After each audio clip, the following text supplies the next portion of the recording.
যাদের সন্তান হয় না, রমজানে ইফতারের পূর্বে একটি আমল করে দোয়া করলে আল্লাহ তাআলা তাদেরকে সন্তান দান করবেন। মনে রাখবেন, সন্তান দেওয়ার মালিক কিন্তু আল্লাহ। কিন্তু আমরা অনেক সময় দেখা যাচ্ছে আল্লাহর কাছে না চেয়ে আমরা মাজারে গিয়ে চাই, বাবার কাছে গিয়ে চাই, অমুকের কাছে যাই, তমুকের কাছে যাই, কবিরাজের কাছে যাই। খবরদার, মনে রাখবেন, ছেলে সন্তান দেওয়ার মালিকও আল্লাহ, কন্যা সন্তান দেওয়ার মালিকও আল্লাহ। যদি কারো সন্তান হয় না, আপনি আল্লাহর কাছে চাইবেন। কারণ মুসা আলাইহিস সালামের জামানায় একবার এক মহিলার সন্তান হয় না, তিনি মুসা আলাইহিস সালামের কাছে গিয়েছেন। আল্লাহর পয়গম্বর আপনি আল্লাহর কাছে জিজ্ঞেস করবেন আমার সন্তান হবে কিনা। তখন মুসা আলাইহিস সালাম আল্লাহর কাছে জিজ্ঞেস করেছিলেন, তখন সেই মহিলাকে এসে বলেছিলেন যে আপনার সন্তান হবে না, আল্লাহ তাআলা দিবে না। এভাবে তিনবার সেই মহিলা জিজ্ঞেস করেছেন, কেননা ওই মহিলাকে তার ননদরা, তার শাশুড়িরা নির্যাতন করছিল। শেষ পর্যন্ত সে সেজদায় গিয়ে আল্লাহকে বলেছিল, আল্লাহ তুমি যদি তোমার সিদ্ধান্ত চেঞ্জ করো, আমাকে যদি সন্তান দাও, তাহলে তোমার ভান্ডারে কম হবে না। আল্লাহ তুমি দিতে পারো, তোমার সেই শক্তি আছে, তোমার সেই ক্ষমতা আছে, তুমি আমাকে সন্তান দিয়ে দাও। এভাবে দোয়া করেছেন, সাথে সাথে আল্লাহ পাক রব্বুল আলামিন তার গর্ভে সন্তান দিয়েছেন। সুতরাং দোয়ার মতো দোয়া করলে আল্লাহ তাআলা আপনাকে সন্তান দিবেন। তো এখন আপনি রমজানে ইফতারের পূর্বে দোয়া করলে দোয়া কবুল হয়। সারাদিন রোজা রেখেছেন, ক্ষুধার্ত পেট নিয়ে ইফতারকে সামনে নিয়ে আপনি যখন দোয়া করবেন, আল্লাহ তাআলা আপনার সকল দোয়াগুলো কবুল করবেন। এই দোয়াটা কিভাবে করবেন সেটা আপনি বলে দিচ্ছি।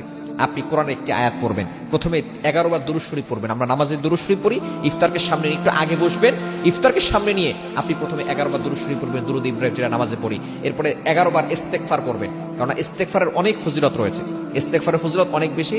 এবং ইস্তেগফার করলে আল্লাহ তাআলা সন্তান দান করে, এটা আল্লাহ তাআলা নিজে বলে দিয়েছেন। কোরআন খোলেন 29 নম্বর পারার 11 নম্বর পৃষ্ঠার 10, 11, 12 নম্বর লাইন, সূরা নূহের 10, 11, 12 নম্বর আয়াতগুলো আল্লাহ তাআলা সুন্দর করে জানিয়ে দিয়েছেন। ফাকুল তুস্তাগফিরু রাব্বাকুম ইন্নাহু কানা গফফারা ইউরসিলিস সামাআ আলাইকুম বিদরারা ওয়া ইউমদিদুকুম বিআমওয়ালিন ওয়া বানিন। যাদের সন্তান হয় না, ইস্তেগফার আমল করলে আল্লাহ তাআলা সন্তান দান করবে। এজন্য 11 বার ইস্তেগফার করবেন। এরপর আপনি সূরা সফফাতের 100 নম্বর আয়াত আপনি 111 বার পড়বেন। সূরা সফফাতের 111 নম্বর আয়াত, এই দোয়াটা সকলেই জানি। ইব্রাহিম আলাইহিস সালাম এই দোয়াটা করেছিলেন, রব্বি হাবলি মিনাস সালিহিন, রব্বি হাবলি মিনাস সালিহিন। আল্লাহ পাক রব্বুল আলামিন ইব্রাহিম আলাইহিস সালামকে 82 বছর, মতান্তরে 83 বছর, কেউ কেউ মতানৈক্য করেছেন, বয়স একটু আগপর করেছেন। তিনি এই বয়সে আল্লাহর কাছে দোয়া করেছেন, আল্লাহ পাক রব্বুল আলামিন তাকে ইসমাঈল আলাইহিস সালাম দান করেছেন। সুতরাং আপনি এটা 111 বার পড়ে, আবারও আপনি 11 বার দুরূদ শরীফ পড়ে আপনি আল্লাহর কাছে দোয়া করবেন, আল্লাহ তুমি চাইলে সবকিছু সম্ভব, তুমি তোমার সিদ্ধান্ত চেঞ্জ করতে পারো। আল্লাহ তুমি আমাকে সন্তান দিতে পারো। আল্লাহ সন্তান দিলে কেউ তোমাকে জিজ্ঞেস করার মতো নাই, কেউ তোমাকে কিছুই বলবে না। এভাবে আপনি দোয়া করবেন। আপনি এই রমজানে ইফতারের পূর্বে দোয়া করতে থাকেন, অবশ্যই ইয়াকিনের সাথে দোয়া করলে আল্লাহ আপনাকে সন্তান দিবেন ইনশাআল্লাহ। এই আমলটা করে দেখেন। আল্লাহ পাক রব্বুল আলামিন ইব্রাহিম আলাইহিস সালামকে সন্তান দিয়েছেন, সে আল্লাহ এখনো আছেন, সে আল্লাহর শক্তি এখনো আছে।